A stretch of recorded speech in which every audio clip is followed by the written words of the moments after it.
So it's January 2024. Happy New Year, happy 2024. It's been quite an end of 2023. On a personal note, it's if you watch this channel or have heard, I went through a very traumatic experience, and but luckily I have we as a family, we have our health, we're alive, we're employed. Things aren't.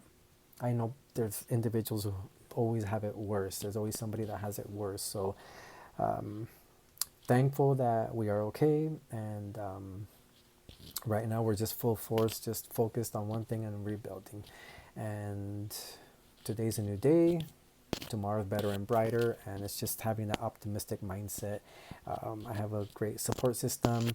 All of you guys, my family, friends, my yeah, just it's been quite the experience, and it's been about a month and a half, and yeah, so 2024 is just starting off with just focus, and we're just full force trying to reach our goal. And as you can imagine, it's a lot of stress and a lot of yeah, frustrations at times, but yeah, I mean, it's just part of it and it's to be expected. So as sometimes when we go through certain things, whether it's traumatic or not, we start reflecting. So that's what I started doing. I started reflecting about life, about what we've accomplished, what we want to accomplish, goals, and everything. So since this is a channel dedicated for Star Wars EU, I'll keep it at that. So yeah, you start thinking about life and everything. So I started thinking about sharing this, just my experience, like a lifespan Star Wars experience. I'm gonna be 50 soon, in a couple of years, and that blows my mind. And you start thinking, wow, about um, a lot of things. But like I said, this is a Star Wars channel, so yeah, thinking about Star Wars and wondering, wow, how this property, how this story has has just stuck with me pretty much most of my life. So I wanted to discuss a little bit about, or share a little bit about how and when and how much everything means to me about this saga. So the earliest memory I have of Star Wars is playing with the Kenner toys. That's even before I was born in the 70s. So playing with the Kenner toys and then going to the movies to watch Empire Strikes Back. I was a kid back then. I don't have many memories of that, but I remember who I was with, family, friends, and I remember the Hoth sequence and then the Carbonite sequence. I guess because of the colors or something. That's pretty much what I remember being there, and I feel fortunate that I have that experience. And I'm sorry, and yeah, so after Empire Strikes Back, as you can imagine, this was a big deal. So most of my friends at school, elementary school, were into the same thing. Star Wars was huge, and the toys, they didn't make the amount of toys they made when the prequels came out. I think they overdid it with the prequels. So you can find figures everywhere. I saw a figure one time at a gas station. So back then with the OT original trilogy, it wasn't like that. So you really had to go through different stores and just search for different things. And I would beg my mom to take me to certain areas, certain stores, just in case they had Jabba's playset or the Ewok village, which eventually I got. And yeah, luckily, my mom was cool about it and didn't mind it. And back then, I there was something called rain checks. So sometimes it was hard to find certain things, and once they flew off the shelves, they flew off the shelves. And with these rain checks, if you were lucky, when they were certain things were back in stock, they would call you up. So sometimes we get a call, sometimes we just never saw the things that I wanted. I remember one figure that I wanted that never got was the best Luke and Bespin, the Bespin outfit. I just thought that was super cool, and just never found it as a kid. So yeah, I remember lots of trips to Toys R Us, and so yeah, that was pretty much my childhood. And then when Return of the Jedi came out, super pumped, as you can imagine. And that was the one vivid memory of that is just seeing this humongous line just go around the corner. And yeah, watching that movie. And then after that, same thing, just, you know, getting the Millennium Falcon and all these Kenner items. And that was pretty much my childhood. Playing with my friends outside, skateboarding, riding my bike or our bikes, and just trading Star Wars toys or just playing with them. And that was throughout my childhood. So I what once my teen years came, we would watch right before the teen years and then teen years. The way I got my Star Wars fix was through the VHS tapes. So we would watch Star Wars, the original trilogy on VHS, and um, I remember in my situation, in my case, I recorded Star Wars when it came out on TV. So we had these blank VHS tapes on a VCR, and we would pause on commercials, pause the recording on commercials, and then hit record again. So that's how I acquired Star Wars on VHS. Because I don't think they had them back then. You couldn't buy tapes; they were only for rental. And believe it or not, if those of you who are around my age, you can remember, you wouldn't see VHS tapes sold until later on down the years. But back then, in the beginning of home media, VHS tapes cost about $100 each, so they weren't really made for the common consumer. So mainly VHS was made for rentals, and the '80s home media market was just booming. So, but yeah, luckily we were able to record, as a lot of us did. We recorded shows and movies and stuff off of TV. So when Star Wars aired, we were ready, bought blank tapes, and we would record it. So that's how throughout my childhood and teen years we would watch Star Wars that we recorded. So when it was actually sold, obviously we bought it. But then after that, there was no movies besides the Ewok Adventure, which you consumed everything Star Wars, whatever you can get. There wasn't much after Return of the Jedi. There was the Ewok Adventure. Then later on, years later, one big thing that happened was we got Star Tours at Disneyland. And after years, after Return of the Jedi, you wouldn't see Star Wars toys, Star Wars items at toy stores or anything much. So it was pretty much dry. But once we got Star Tours, that was just like being in Star Wars, and that experience and that excitement about this saga and the music and just that ride still is one of my favorites, even though it's been altered a little bit and improved, you can say. It's still my favorite, I guess, nostalgia. But I love that ride. So we got that years later after Return of the Jedi, which was just amazing, an amazing ride at Disneyland. And I remember, I'm sure many of you have been there, after you exit Star Tours, there's this store that had Star Wars shirts and Star Wars memorabilia. So you really couldn't find it anywhere else. So that was very, very cool. So after Star Tours, there really wasn't much. I know the expanded universe came years later, but I didn't discover the expanded universe until later, until early adulthood. But yeah, throughout my teen years, I would watch Star Wars on VHS, and sometimes not as often. As a teen, you start getting into other things, but still, when you wanted to watch movies, we'd watch Star Wars sometimes.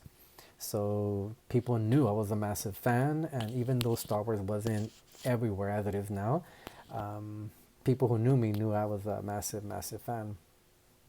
So then,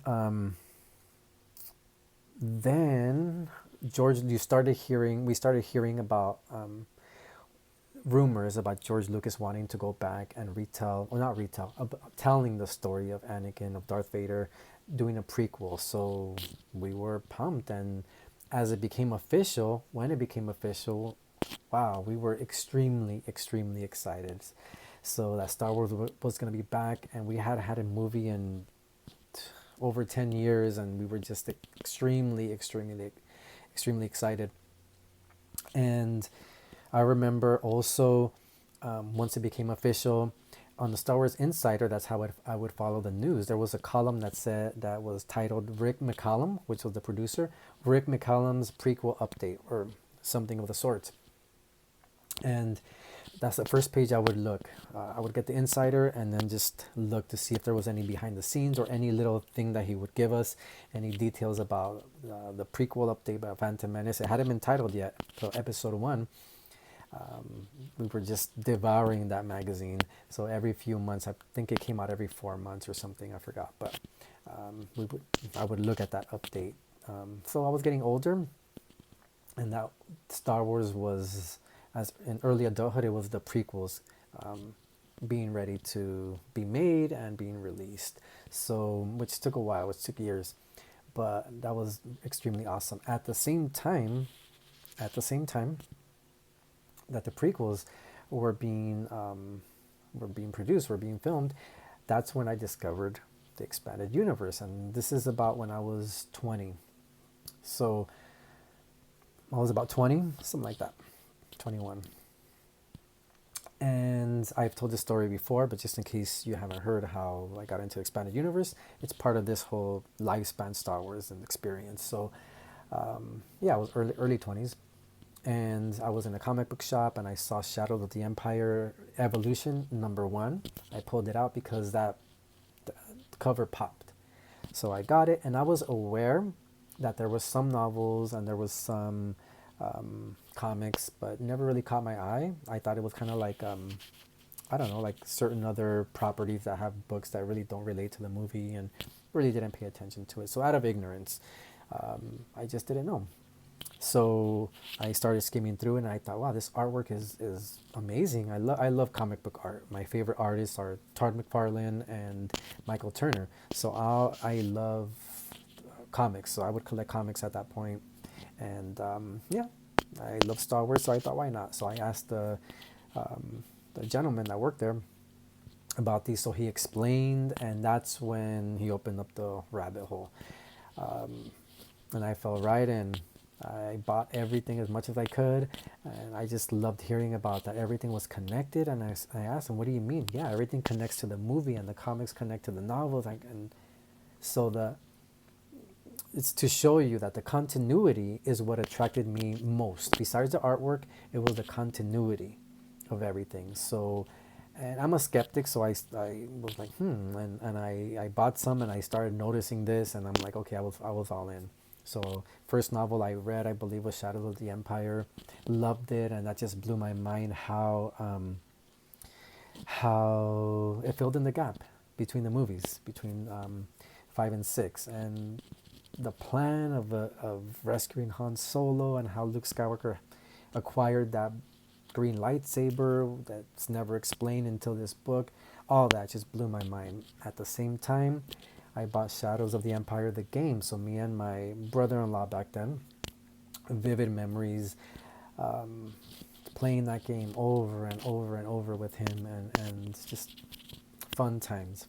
So it took years of reading. I was reading and just getting all these Bantam books and these Dark Horse comics. And back then you can find these comics in every comic book shop.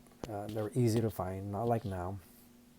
But they, yeah, I just got full. I was full into it. And Star Wars was back, and that spark again. Like it never left. The love of Star Wars never left. And at that point, things changed a little bit, which I'll explain. But at that point, Star Wars never left. That love was always there, and just that excitement of, wow, we're getting these movies, and whoa, discovering the legends. You could imagine how I was feeling. Just, it was everywhere. At that point in my life, I was ready to become a dad. So I was going to have my first son, and the Phantom Menace came out, and he was too young to go. He was still a baby, but I went with my best friend at the time, may he rest in peace, and we loved it. We loved episode 1. It was just so different than the original trilogy, and I'm glad that I just enjoyed it as much as I did. I know not everybody did, and I understand the criticisms on it, and I respect that, but I'm just glad I loved it. I just didn't disappoint. I thought it was fun seeing Jedi do things that we've never seen before in movies, and the story was just fun, and knowing that we eventually will see Anakin's downfall, and loved it. Loved it. Um, so at that time, social media was not even nowhere near what it is now. But there was a lot of criticisms, and I feel, yeah, unfortunately, my generation kind of attacked it, and they really were pretty unfair. I feel to George Lucas. I feel have an opinion, cool. You hate something. There's some movies that I can't stand, and they're popular. I'm not going to mention it out of respect for people who love certain properties, but you love things or you hate them or you're indifferent. And people really, really were harsh to George Lucas, and I till this day I feel bad. And to Jake Lloyd and to Ahmed Best, I mean, people are effed up. People were really, really messed up. So I had somebody ask me, we were discussing this, and they said I was never aware of prequel hate, and he was a lot younger than me, and I said, I told him, believe me, it was there, unfortunately. But moving on, so that was unfortunate, but there were people, obviously, people that loved the movies as much as I did. So we were still receiving comics and novels after Phantom Menace. So up to Attack of the Clones, my son was already of age that he would be able to enjoy a movie. So I took him to watch Attack of the Clones, and we loved it. I think that's where he fell in love with Star Wars as well as a young kid. So just like I grew up as Luke being one of my cinematic heroes, Anakin to him was his cinematic hero. So it was kind of almost the same thing, but different generations. That was a beautiful thing that I feel I experienced with my son. I hadn't had my second son yet, but during the Attack of the Clones, after we started getting these other novels, and then Clone Wars, the novels, and the Republic comics. Wow, there was a lot of Clone Wars material. The Genndy Tartakovsky, I don't know if I pronounced it right. His show Clone Wars, the micro series came out, but these comics, and I just fell in love with them. I loved that era. Then Revenge of the Sith came out 2005, and wow, that was amazing. I loved it, and just had fun with these movies and these experiences, watching them, especially with my kids. For Attack of the Clones, backtracking a little bit, we flew out to Indianapolis for Celebration 2, and had a just I don't know, it was great. These Star Wars experiences, just looking back, and luckily in the fire, I was able to save my external hard drive where I have all these pictures and my kids' home movies, and which is most important than anything else. So luckily, I was able to save that, which I do have a lot of these pictures still. So after Revenge of the Sith, yeah, I was still enjoying the novels that were coming out. It didn't stop. It didn't stop. They kept pumping them out, and um, I'm gonna backtrack a little bit. I'm sorry if I'm going back and forth because things are popping up in my memory. So around the era of Phantom Menace, we had an announcement that they were going to make new novels that were going to be very different, and um, the novels moved from Bantam to Del Rey, and there was this huge difference in tone, very, very, very different from the Bantam era to the Del Rey. And I remember, I don't know if it was in the Star Wars Insider where I saw that the announcement, and they showed the cover, and I remember being disappointed with the cover. I love NJO. It's probably my favorite series within Star Wars, and probably of all literature maybe. But the covers, come on, some of them. If you love all covers, hey, I'm all power to you. That's amazing. But just some of them I just didn't connect with. But it doesn't matter. It's what matters is what's inside. But some covers were, I don't know. Vector Prime wasn't my favorite, to be honest, but regardless, I loved Vector Prime. I picked it up the first day and read about Chewie and just went through that book quick, and I loved it. And I couldn't wait for the next one. So the way once every time that they were releasing NJO, I would get them the first day. There was a book, I remember where I bought them. It was in downtown LA. I worked around there for quite a number of years. There was a mall and around where I worked, and there was a store called Walden Books. This is where bookstores were in every mall, and they were everywhere. Nowadays, things have changed with people not purchasing books as they used to. But yeah, I would buy them there, and as every time they were going to come out, I was ready, and I would go the first day and just to read, and then ready for the next one. So they were being released every few months. Within, I believe it was, I forgot how many years. It was from 99, I believe, to, I forgot when, but they were pumping them out every few months. So we didn't have to wait that long. And that was a journey. So once it finished with Unifying Force, I remember putting that book down, and I thought, this is, wow, this whole experience of NJO, of reading through it as they were coming out, was amazing. So I remember really enjoying that. So I'm trying to think, after 2005, yeah, we were just reading everything up to 2000, up to when Disney acquired Star Wars. So and this is just to warn you, I'm not going to be bashing Disney at all, because I know that there's people out there who love the new content, and I'm happy for them. I'm happy that you enjoy something that I can't understand or find love for at all. And I don't debate it. I don't debate people who love that stuff. I'm happy you enjoy, and that brings you happiness, and that's awesome. Um, uh, yeah, when they made that announcement, and George Lucas sold it, I was very disappointed. I just knew it wasn't going to be the same, and not being pessimistic or anything, but just something told me it wasn't going to be the same. George Lucas was no longer. Say what you want about him. I'm a supporter of George Lucas. I love his work. Maybe not every single thing, but I do respect him as an artist, because he is an artist and a genius. I feel. But I wasn't, yeah, I was just feeling bad. I didn't have a good feeling about it at all. So um, once he sold that, then shortly after we heard about the expanded universe being no longer being canon. That, to me, I just, that's when I was done. So my love for Star Wars,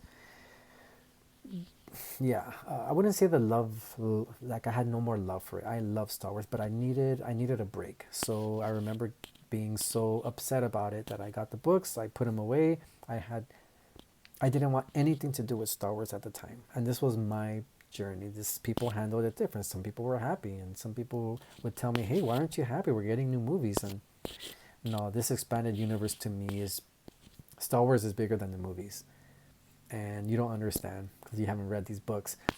So people looked at me like I was crazy. People who didn't read the books as much as I did, or comics. I was just done. I didn't want anything to do with it at all. I wasn't into, I don't know what book came out first, but this Aftermath trilogy or something, I had no interest at all. But okay, so I stopped. And then when Force Awakens came out, I went to go see it, and I thought, okay, I had fun with it. I had fun with it, but it was always in the back of my mind. But EU is no longer canon. So it wasn't full enjoyment, but I enjoyed the movie. Then, and this is not to trigger anybody, once again, this is my personal experience. Once The Last Jedi came out, that's when they buried Star Wars for me. But then I thought, I was so disappointed, so it was hurtful, actually. I know it sounds ridiculous to some people, but it was. I was just down, like, wow, this is how and why, and I'm not going to get into it, but I had reactions.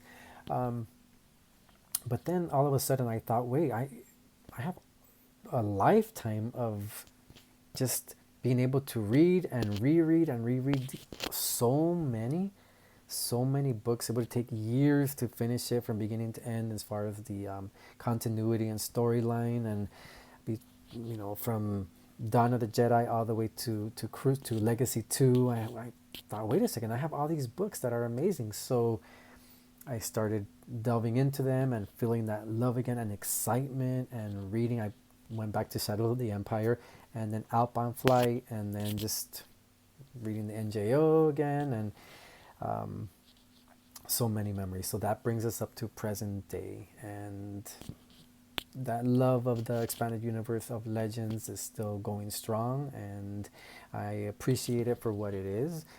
Yes, I do wish we had a proper finale, but regardless, we have these amazing stories, and now we have Legends Con that we're able to come together um, and meet one another, meet fellow Legends fans. So yeah, that's pretty much my some of my story. I'm sure I forgot a lot of details, but don't want. I know this video has been is over 25 minutes, but I don't know, just wanted to share that experience. And yeah, I think these storylines are amazing, and that love for Star Wars is as strong as ever. Hope you guys are doing well. Hope your New Year's is has started off amazing, and I just wish you guys the best as always.